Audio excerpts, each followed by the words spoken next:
Nous avons chacun notre propre perception de la réalité.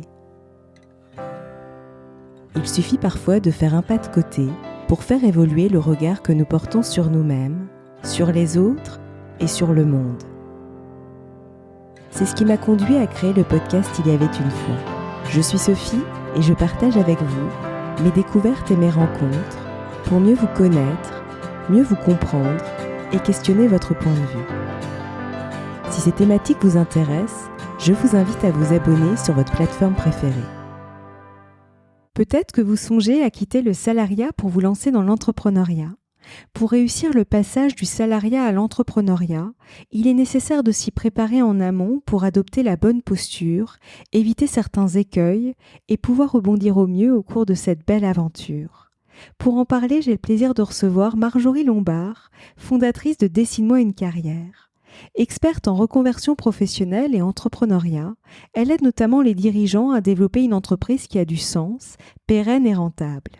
Elle est l'auteure de l'ouvrage 180 degrés reconversion, réussir le virage de l'entrepreneuriat, paru aux éditions Vuibert. Il s'agit d'un guide pratique et inspirationnel, avec des conseils d'experts et des exercices pratiques pour guider les aspirants entrepreneurs. Bonjour Marjorie, je suis ravie de vous retrouver dans ce podcast. Merci Sophie, je suis ravie également. Alors avant de rentrer dans le vif du sujet, qu'est-ce que l'entrepreneuriat ? Vaste question. Pour commencer, on va directement dans le vif du sujet. L'entrepreneuriat, finalement, c'est une modalité spécifique de travail, c'est-à-dire qu'on va créer son propre emploi, créer son propre travail en devenant entrepreneur, quel que soit le statut de la société, d'ailleurs, qu'on se lance en SARL, qu'on se lance tout seul, en micro-entreprise, en profession libérale. Finalement, ce sont différents noms qui représentent la même réalité, c'est-à-dire être entrepreneur, être son propre patron, décider des objets ou des services que l'on va créer puis vendre, être en relation avec des clients, être autonome, passer du temps à développer d'autres aspects que le cœur de l'expertise pour laquelle on se lance, on pourra y revenir dessus. Et puis, prendre les décisions. Il y a beaucoup de pouvoir d'action, mais aussi beaucoup de responsabilités qui vont avec. Mais finalement, l'entrepreneuriat, c'est une façon de donner du corps à nos idées, dit autrement. Exactement. Et selon vous, comment savoir qu'un tel statut peut nous correspondre ? Alors, c'est vrai que c'est un statut qui ne convient pas à tout le monde. Mais c'est pas pour autant qu'il faut se décourager si on croit qu'on n'a pas certaines qualités typiques. On pourrait imaginer l'entrepreneur comme une personne avec beaucoup d'assurance, qui est extraverti, qui sait parler, qui sait vendre ses prestations. Et finalement, des personnes sont entrepreneurs en étant comme cela, mais on peut aussi être introverti et être entrepreneur. J'en suis l'exemple. Je suis quelqu'un de profondément introverti, plutôt réservé. J'ai appris aujourd'hui à vous parler, par exemple, à parler dans des podcasts. Mais finalement, on va aussi se découvrir qu'on est entrepreneur. On peut découvrir en marchant sur le chemin. C'est assez subtil. On sait qu'il n'y a pas de portrait robot de l'entrepreneur type. Je crois que la moitié, si je reprends les études que j'avais consultées, voilà, 55% des créateurs d'entreprises n'ont pas de diplôme supérieur, par exemple. On pourrait croire autrement. De plus en plus de femmes créent leur société. De plus en plus de personnes de moins de 30 ans créent leur société. Donc aujourd'hui, en tous les cas en France et à notre époque, il n'y a pas de profil type. Donc, quel que soit votre métier précédent, quel que soit votre âge, votre sexe, vous pouvez entreprendre. Après, on va pouvoir parler de qualités nécessaires qui vont faciliter le fait d'être entrepreneur. Je parlais tout à l'heure d'être en capacité de prendre des décisions. Si vous avez un profil hésitant ou qui a du mal avec les décisions, ça risque d'être compliqué. Ça ne veut pas dire qu'on ne peut pas changer, ça ne veut pas dire qu'on ne peut pas apprendre. Mais c'est important d'avoir en tête quelques repères. Donc, l'art de prendre des décisions, l'art de la persévérance et donc de gérer l'échec potentiel, puisque des échecs ou des plans qui ne se déroulent pas comme prévu, ça fait partie du quotidien de l'entrepreneur. Et on a intérêt à savoir y faire face. On ne sait pas toujours comment d'ailleurs. Et on a intérêt à savoir faire preuve de créativité pour pouvoir y faire face. Donc la persévérance, quelles sont les autres qualités pour devenir entrepreneur? Ce qui est important, plus qu'une qualité, c'est d'avoir un moteur, un réel moteur. Parce que je ne voudrais pas donner l'idée que de côté négatif, parce que pas du tout. Moi, je me suis découverte entrepreneuse.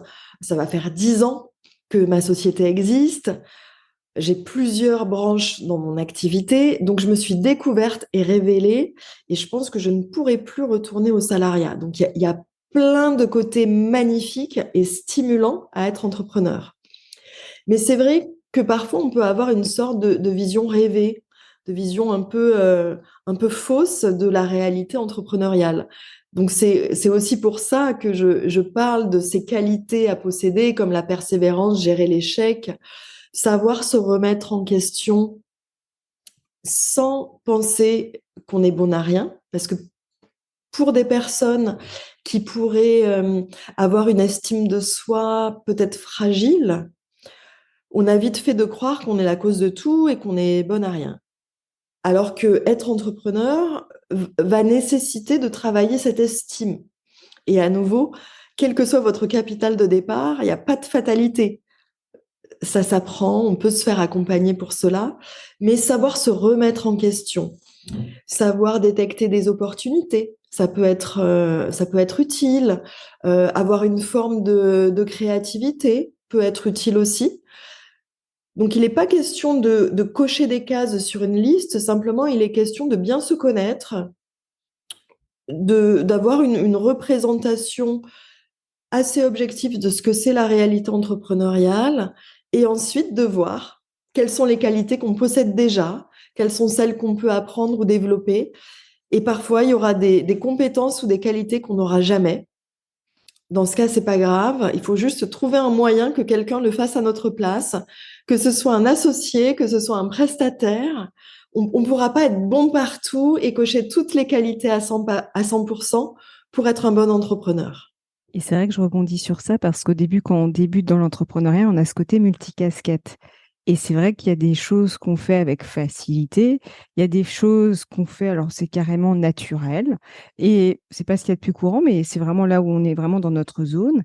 Et il y a des choses où c'est laborieux, en fait. Et c'est ça où, justement, c'est important aussi d'observer quand on est au début. Au début, on peut pas forcément déléguer, c'est pas forcément possible, mais c'est en tout cas déjà de voir où est-ce qu'on peut être plus ou moins bon, ou où il y a des choses où vraiment, c'est pas la peine d'insister, j'allais dire, quoi. Il y a aussi une observation, je trouve, en fait, j'allais dire, le mouvement appelle le mouvement, et durant le mouvement, c'est intéressant aussi de s'observer. Enfin, en tout Oui, cas, c'est quelque chose que j'ai remarqué moi-même dans mon propre... on peut se découvrir en étant en mouvement, et c'est parce qu'on va être en mouvement qu'on se découvre. C'est ça, Et ouais. la période du lancement d'activité, du lancement de la création d'entreprise que vous évoquez, elle est particulière parce que c'est vrai que, encore plus si on se lance seul, comme il est très courant aujourd'hui en matière de reconversion, beaucoup de salariés qui se lancent dans l'entrepreneuriat le font seuls, en mode indépendant, en freelance, Mm. micro-entrepreneur,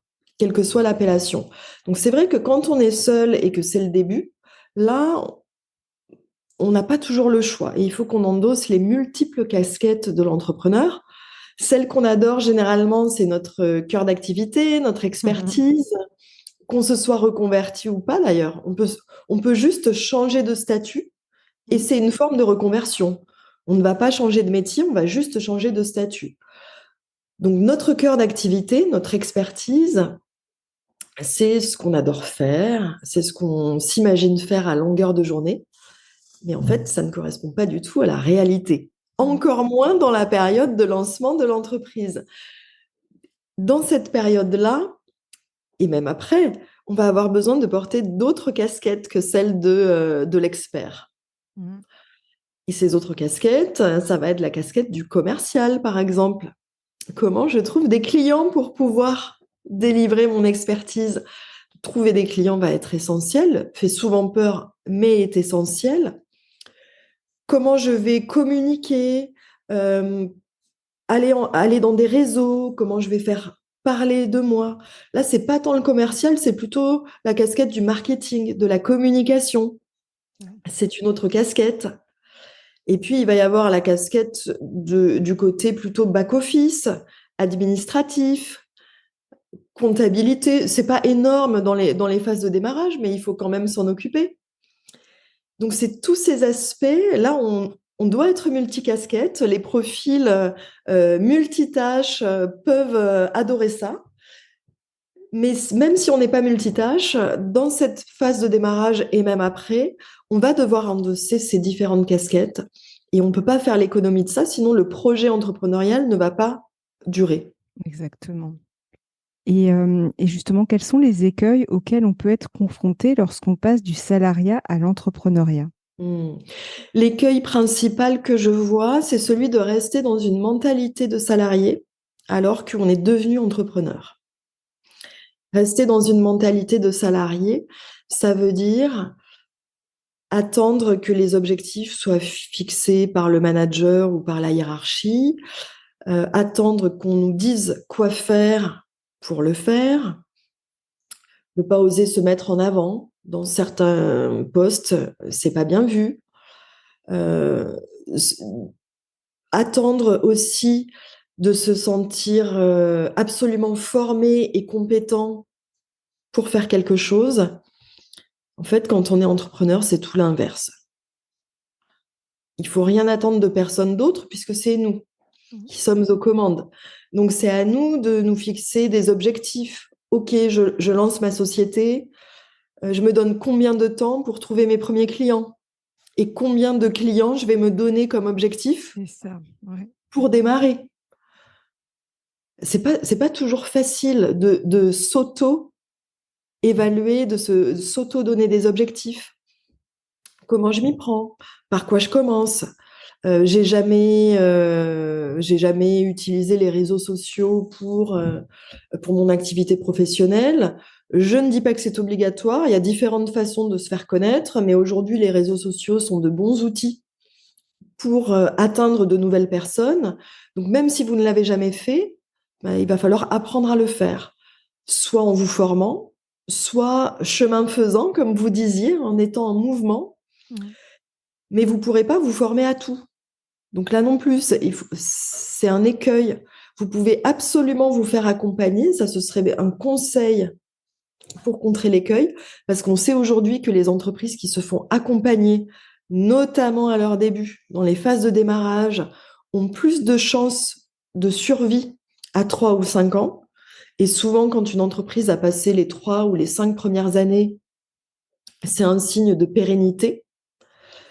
Mais dans ses débuts, et je ne vous conseille pas d'attendre 3 ans avant de vous faire accompagner, hein, mais en tous les cas, on sait que plus vous allez vous faire accompagner à trouver des clients, à bâtir le business model ou trouver les mots pour savoir comment communiquer pour votre activité, ça va faire la différence et ça va vous permettre rapidement de vous sentir légitime, compétent, parce que ce passage du salariat à l'entrepreneuriat, comme il faut désapprendre beaucoup de codes, ce que je viens de décrire juste avant, comme il faut désapprendre tout ça et que ça va être à nous de créer nos propres repères, ça peut faire très peur. Il y a beaucoup d'inconnus, on maîtrise rien, on ne sait pas, on se fixe des objectifs, mais on ne sait pas s'ils vont être atteints dans les délais qu'on s'est fixés. Donc ça peut être très anxiogène. Et finalement, sans être accompagné, il peut y avoir l'écueil de se disperser, de s'agiter dans tous les sens, mais sans direction claire, sans avancer étape par étape euh, pour savoir comment trouver des clients. Et un troisième écueil que je pourrais partager, c'est notamment pour les personnes qui ont changé de métier et qui se lancent dans l'accompagnement. Là, il y a un écueil d'enchaîner les formations, les certifications en lien avec l'expertise indéfiniment. Et on a l'impression qu'il faut qu'on rajoute une certification, une formation, encore quelque chose pour nous sentir légitimes, alors qu'en fait, la première formation de base suffit. Et là, il faut apprendre à aller trouver des clients. Et en trouvant des clients, vous exercez votre art, vous montez en compétences.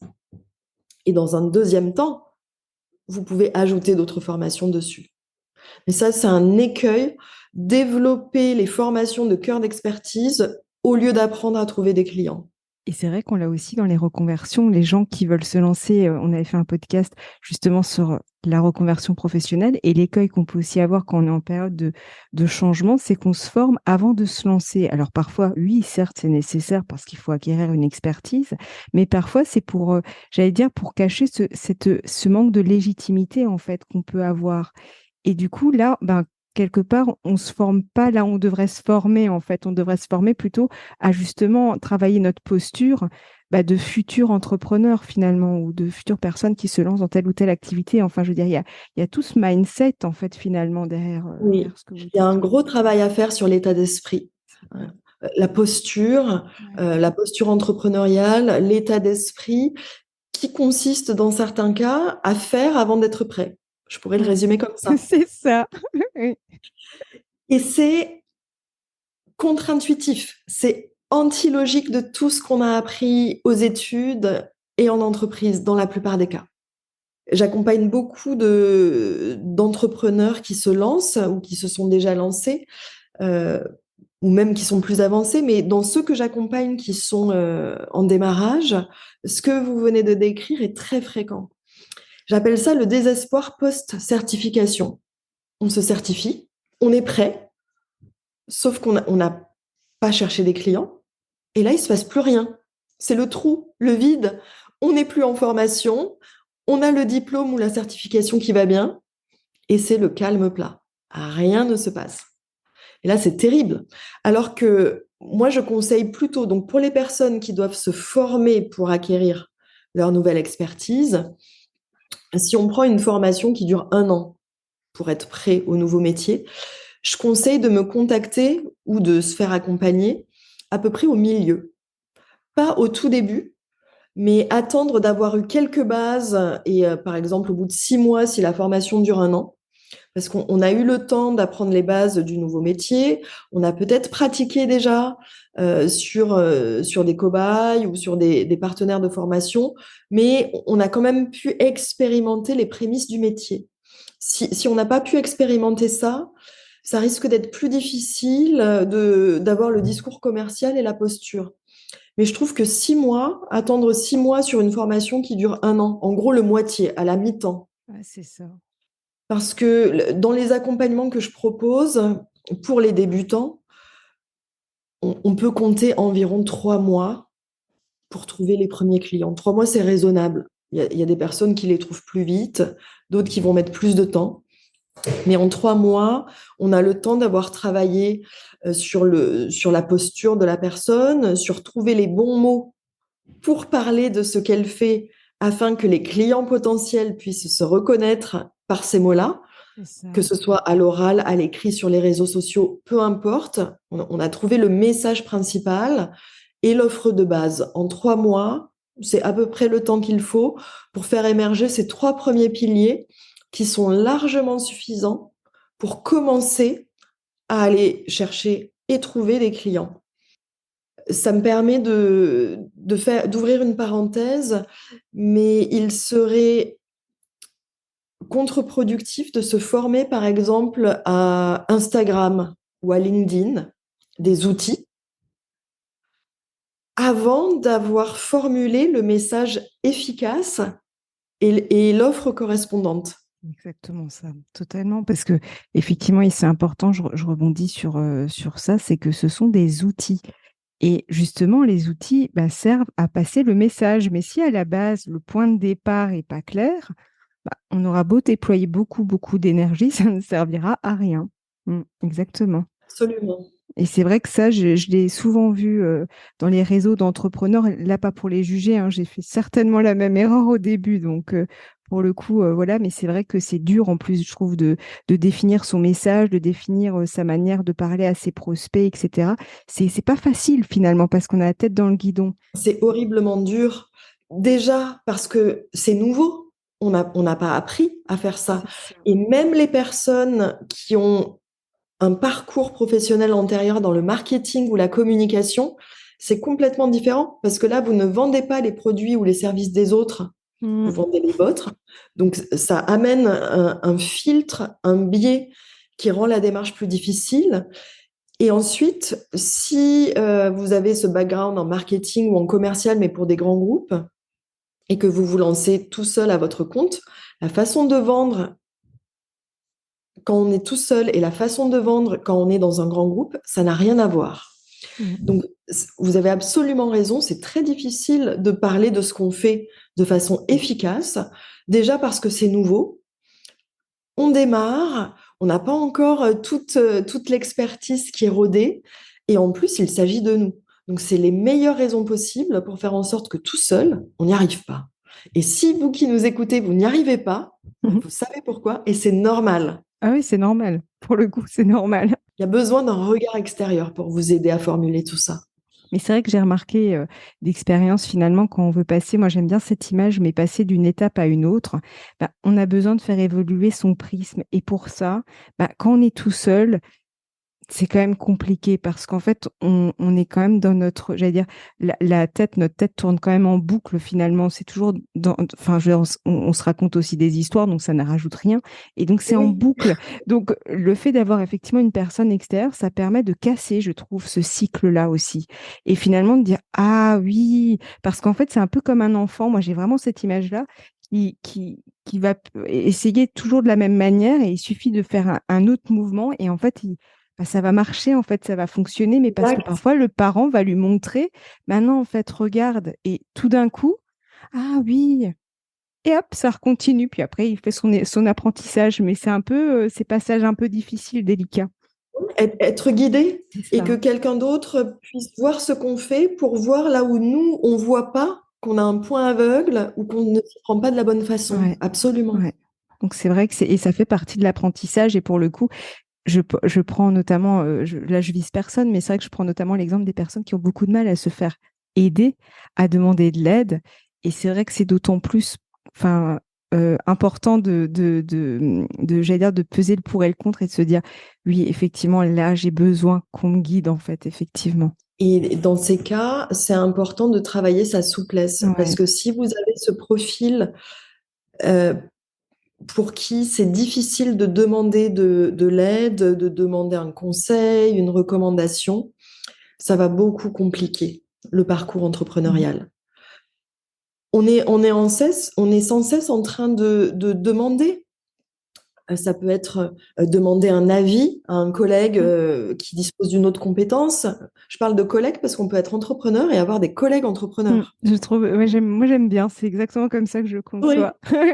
Même si on ne travaille pas dans la même entreprise, pour moi, on est des collègues. J'ai un réseau de collègues entrepreneurs de différents secteurs d'activité, de différentes tailles, mais on se demande des recommandations, des conseils, où on se parle, on dit, tiens, je pensais à ça, ça n'a pas marché, qu'est-ce que tu en penses?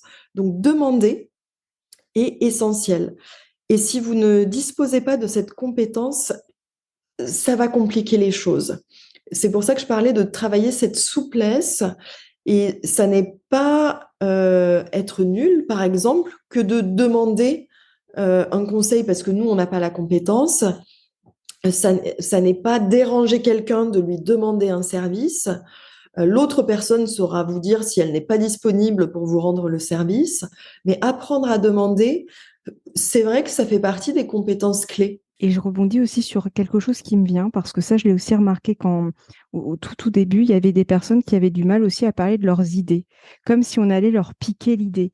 Et en fait, moi, je me suis rendu compte qu'on a vraiment besoin d'échanger, en fait, parce que de toute façon, ce sera notre manière de voir les choses, donc ce sera unique. Mais je trouve qu'on a besoin d'échanger avec les gens sans forcément expliquer tout le processus. Ça dépend, parce qu'il y a des brevets parfois. Enfin, voilà, le but, c'est pas ça, mais d'échanger en tout cas pour voir si enfin tester, j'allais dire, voir un petit peu comment ça résonne, comment c'est réceptionné en face, j'allais dire, face à nos interlocuteurs. L'idée, elle doit être partagée, Mm. encore plus en phase de lancement, parce que vous allez avoir besoin de votre cible, de votre clientèle pour Mm. construire le projet, pour construire l'offre ou le service. Vous pouvez le faire tout seul et dans votre tête, mais le risque, c'est que vous tombiez complètement à côté et qu'il y ait zéro vente. Mm.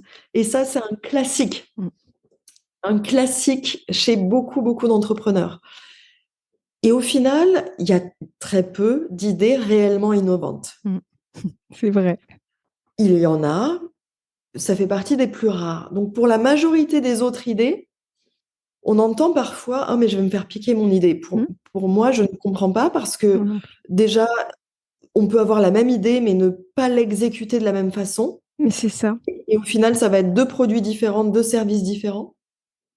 Au contraire, c'est en parlant de l'idée, alors après, avec les bonnes personnes, si vous Bien parlez de votre idée à évidemment. quelqu'un qui ne connaît rien, ça va pas vous aider, ça va vous ajouter de la confusion. Mais partager cette idée, la tester auprès de groupes de clients représentatifs Mm. pour vous aider à l'améliorer si elle a besoin d'être améliorée. Donc, partager, faire tester votre idée et ne pas la garder pour vous tout seul parce que sinon vous risquez de faire zéro vente et d'avoir passé du temps et de l'énergie, voire de l'argent, à investir dans une idée qui au final ne va pas être achetée. Exactement. Ouais. Donc c'est vrai que ça demande effectivement cette souplesse et cette agilité, j'allais dire, ouais, effectivement. Alors, en quoi est-ce nécessaire d'adopter la posture d'entrepreneur, quelle que soit son activité? Et là, je pense notamment aux professionnels du bien-être, comme les thérapeutes ou les coachs, pour qui il est parfois plus difficile d'adopter une telle posture.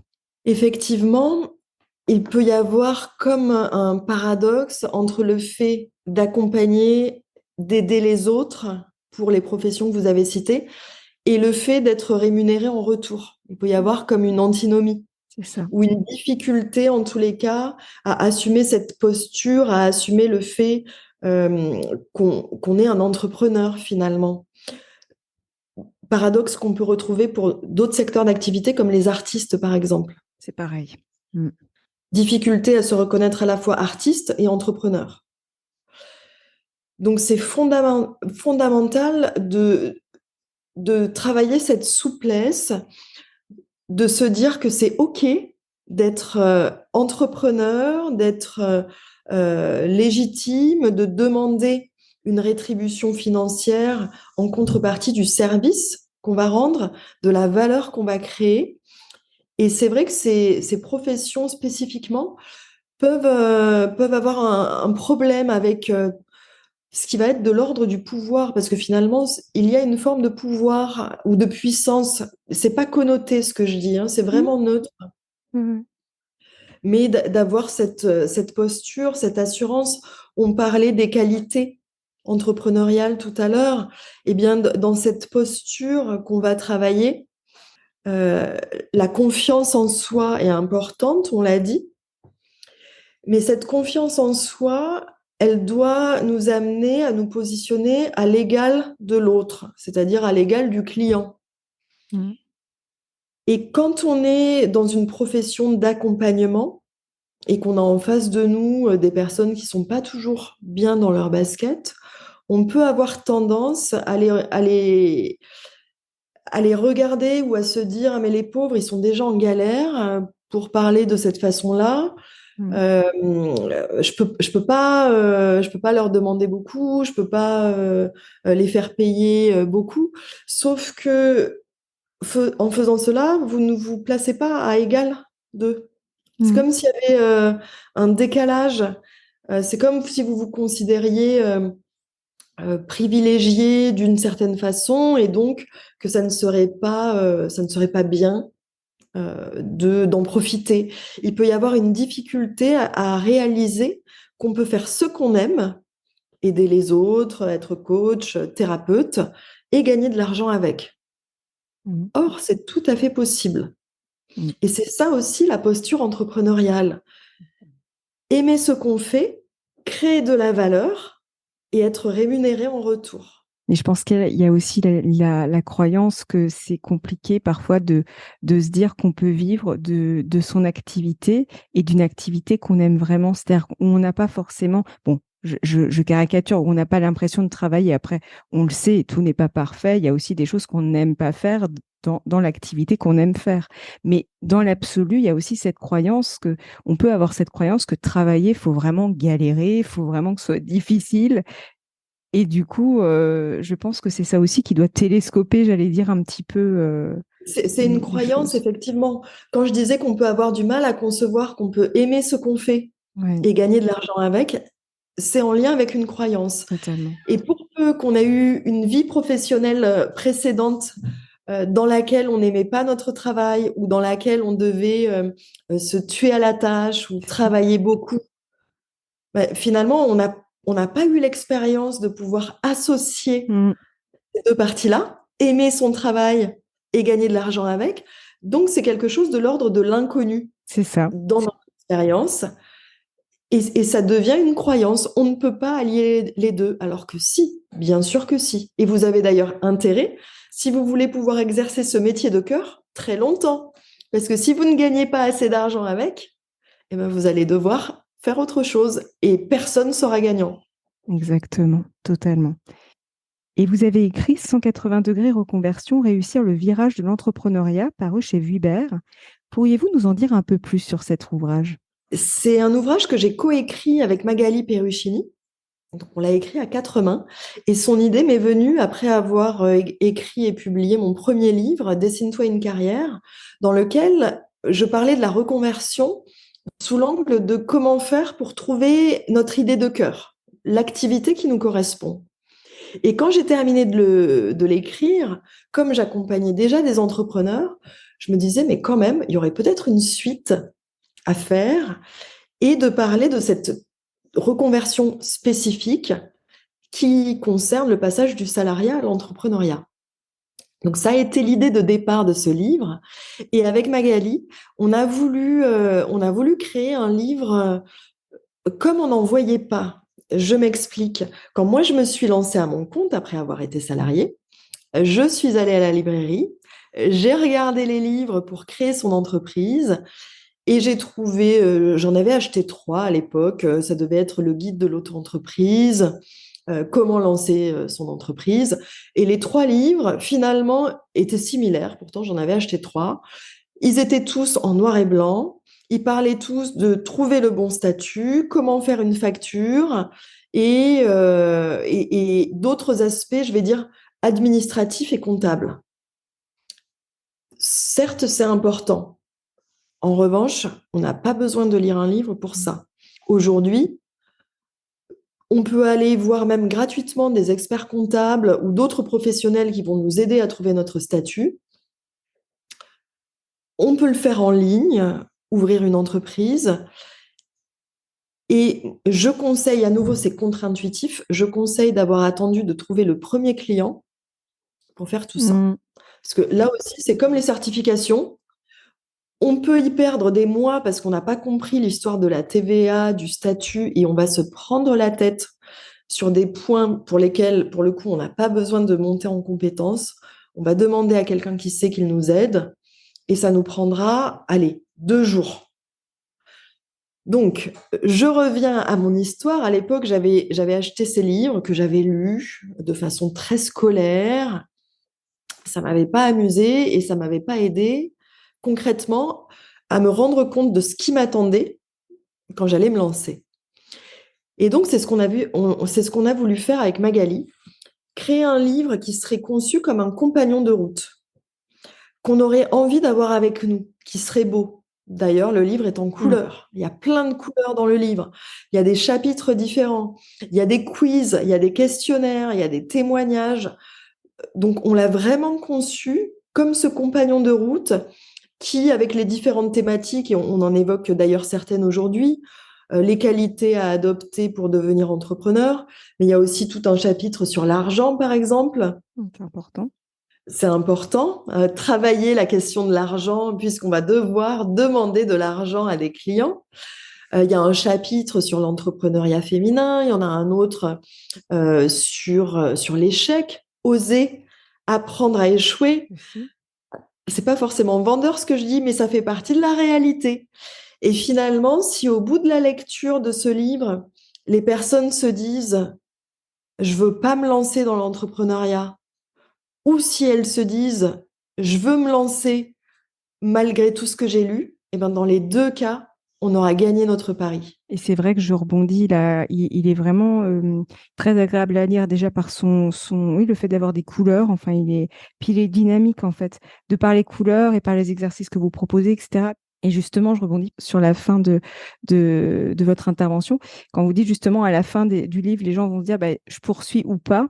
Et ben, je trouve que justement le fait d'avoir intégré des témoignages, ça donne aussi, ça donne de l'inspiration et donc de l'espoir aussi de se dire bon, ok, c'est peut-être pas si simple, mais ça montre bien qu'il y a des gens qui y arrivent. Donc, quelque part, je trouve que voilà, il y a aussi cette touche en train de montrer que bah, c'est possible, en fait. Simplement, on part avec une connaissance, en fait, de ce qui nous attend. Et ça ne veut pas dire qu'on va tout vivre, mais ça veut dire on a ces points de vigilance, en fait. Et ça, c'est ultra important avant de se lancer, je trouve. On est informé, C'est ça, on a réduit l'incertitude exactement. et merci de mettre en avant ces témoignages parce que pour nous, c'était une partie essentielle du livre. On a pris soin de sélectionner des entrepreneurs les plus divers Mm. possibles. Et on les a longuement interviewés et il y a 4 ou 5 pages pour chaque témoignage. Donc, les entrepreneurs qui ont témoigné, je pense par exemple au fondateur de la marque de matelas Teddy Bear, qui est assez connu, ou Marina Berger d'Océopin, qui a créé une marque de cosmétiques à partir d'aiguilles de pin. Euh, bon, voilà, il y a des témoignages très divers, mais chacun s'est livré vraiment en toute honnêteté et transparence pour parler des débuts, pour parler des embûches, pour parler de comment ils ont surmonté C'est ça. ces embûches. Et c'est pour ça que ces témoignages étaient importants pour nous, parce que même si moi je suis entrepreneur, dans ce livre, je me place du côté de l'expert, puisque j'accompagne des entrepreneurs dans leur lancement. Donc, mon avis pourrait être considéré comme biaisé. D'ailleurs, je ne parle pas trop de mon propre parcours dans ce livre-là. En revanche, les témoignages des entrepreneurs, ils sont là pour incarner, ils sont là pour donner de l'espoir, de l'enthousiasme Ça. et pour montrer que vraiment tout est possible si on a l'envie, si on a l'enthousiasme du projet, parce que ça, ce sera un moteur Exactement, essentiel. c'est ça. Si on n'a pas ce moteur, ça va être très difficile, mais à condition qu'on ait l'envie, l'enthousiasme et qu'on sache avancer, faire face aux obstacles, demander quand on ne sait pas, cette persévérance fait qu'on va forcément Mm. réussir. Exactement. Et c'est vrai que je rebondis du coup par rapport au podcast qu'on a fait, il y aura le lien sous cet épisode, mais où justement c'est important de trouver son activité de cœur. Du moins, je pense notamment aux gens qui se reconvertissent parce que c'est indispensable. Sinon, ben, c'est même pas la peine en fait. À un moment donné, on baisse les bras très On ne peut vite. pas se lancer sans l'idée. C'est ça. Ça, c'est pas possible. Il y a intérêt que, d'ailleurs, l'idée du projet entrepreneurial, il y a intérêt qu'elle ait été validée dans le jargon d'accompagnant. Valider votre idée, ça, ça va plus loin que juste avoir l'idée. C'est-à-dire que vous avez réfléchi, vous avez regardé peut-être quels étaient vos talents existants et les compétences à acquérir pour mettre en place cette idée, avoir analysé en quoi cette idée va nourrir vos besoins en lien avec le travail, pourquoi cette idée a du sens, mais aussi concrètement au quotidien, à quoi va ressembler votre vie en mettant en place cette idée. Et est-ce que ce à quoi va ressembler votre vie, ça vous convient par rapport à vos besoins personnels? Donc, valider votre idée, ça veut dire s'être posé toutes ces questions en amont pour éviter le plus possible le fait de lancer la mauvaise idée, le mauvais projet C'est professionnel. ça. Exactement. Et quels conseils aimeriez-vous donner à nos auditeurs qui hésitent à se lancer dans l'entrepreneuriat? Oser, oser y aller, oser essayer. Aujourd'hui, on est dans une époque où il est OK et possible de se reconvertir et de tester des choses. Donc, si vous avez un fort envie, un fort désir, que c'est validé, que ça fait sens, même si vous cochez pas toutes les cases, bah, essayez. Au moins, vous ne regretterez pas de ne pas vous être lancé. N'essayez pas n'importe comment. Entourez-vous, ça c'est un deuxième conseil, hein, s'entourer de coachs, d'experts, d'un réseau de soutien autour. Et même si aujourd'hui votre réseau est très petit quantitativement, c'est pas grave. Vous allez apprendre à le diversifier, à l'agrandir. Il y a la chance aujourd'hui que l'entrepreneuriat soit valorisé. Il y a des coworking à Paris, en province, même dans les villes de province, il y a des réseaux d'entrepreneurs en présentiel, en ligne. Donc, côtoyer d'autres personnes qui sont dans la même situation que vous, ça aide beaucoup, en plus d'être accompagné par des personnes qui vont vous aider à aller plus vite pour trouver vos premiers clients. Exactement, totalement. Et quel serait votre mot de la fin pour clôturer notre échange? Moi, j'ai envie de dire que l'entrepreneuriat, c'est un parcours de développement personnel aussi. Mmh. Et parfois même un parcours de développement spirituel pour les personnes qui vont se sentir appelées par ce mot. Et ça vaut le coup, on peut vraiment se découvrir. Je vous l'ai dit, moi, je suis quelqu'un d'introverti de façon naturelle. Je me suis lancée en partant de zéro. J'avais très peu d'économies. Il me restait très peu de mois d'assédique. J'avais pas d'entrepreneur dans mon entourage et je me lançais dans un nouveau métier. Donc vraiment, je partais avec pas grand-chose, si ce n'est mon projet qui était absolument aligné avec moi, avec qui je suis, avec mes aspirations. Donc j'avais cet enthousiasme, j'avais cette foi, peut-être même une part d'inconscience, mais j'y suis allée. Et c'était pas facile au début, et c'est vrai que les premières fois, quand on annonce nos tarifs, quand on est en face des premiers prospects, on hésite, on bafouille, parfois même on se plante et on conclut pas la vente. Mais c'est pas grave, parce que cette foi, cet enthousiasme, c'est ce qui va nous donner la persévérance et l'audace parfois pour continuer à avancer. Et c'est en cela que je dis que l'entrepreneuriat, on peut se découvrir entrepreneur. Moi, j'aurais jamais imaginé que j'aimerais faire du marketing, que j'aimerais être en face de clients potentiels. Tout ça, je l'ai appris chemin faisant. Et c'est avec tout ça que aujourd'hui, j'ai envie de donner peut-être de l'espoir ou de l'envie aux personnes de se lancer et de leur dire qu'en plus, un double effet de l'entrepreneuriat, c'est vraiment ce chemin de développement de personnel, de développement de connaissance de soi. Et on apprend beaucoup, on développe des parts de nous-mêmes qu'on n'aurait pas soupçonnées. Et même si au final, on se rend compte que c'est pas pour nous, parce que ça peut arriver, on s'autorise à se lancer, on essaye et on se dit que l'entrepreneuriat, au final, c'est pas pour nous. On aura quand même découvert de super trucs et on pourra retourner dans un autre statut qui est plus convenable à qui on est. C'est ça, et en plus, je trouve que dans tous les cas, en fait, on acquiert, j'allais dire, ça nourrit cette posture, en fait, parce que même si la personne, elle se rend compte que finalement, c'est pas pour elle, elle va revenir avec une autre posture, en fait. Moi, je trouve vraiment, effectivement, on en apprend beaucoup, beaucoup sur soi. Et en plus, je rebondis par rapport à la notion, notamment quand on affiche les tarifs, par exemple, à un client. J'ai remarqué que c'est la posture aussi qui fait que lorsqu'on est hésitant, bah, c'est là où justement il se peut qu'à un moment donné, on ne conclue pas la vente. Mais c'est grâce à ces expériences qu'au fur et à mesure, on sera de plus en plus à l'aise et du coup, ce sera beaucoup plus fluide en fait. C'est encore cette notion d'apprentissage. Je trouve qu'il y a beaucoup cet apprentissage. Moi, j'ai vraiment toujours cette image, un peu comme l'enfant qui apprend à marcher, quoi. C'est ça. On n'a jamais appris. C'est ce qui est formidable aussi, à mon sens, dans l'entrepreneuriat. Je suis d'accord. On découvre constamment, on apprend constamment. Pour les personnes qui aiment la variété, Totalement. c'est très plaisant parce qu'on a de cesse d'apprendre. Totalement d'accord. En tout cas, un grand merci pour cet échange, Marjorie. Avec plaisir. Et j'invite les auditeurs à découvrir votre ouvrage que j'ai trouvé vraiment très instructif et très inspirant.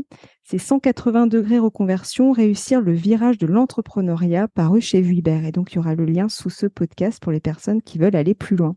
Donc, encore un grand merci. Merci Sophie. Si vous avez aimé cet épisode, n'hésitez pas à lui laisser 5 étoiles sur Apple Podcast ou un pouce sur YouTube. Et surtout, abonnez-vous sur votre plateforme d'écoute préférée pour ne manquer aucun épisode. Je vous souhaite une très belle journée ou une très belle soirée et vous donne rendez-vous la semaine prochaine. À bientôt!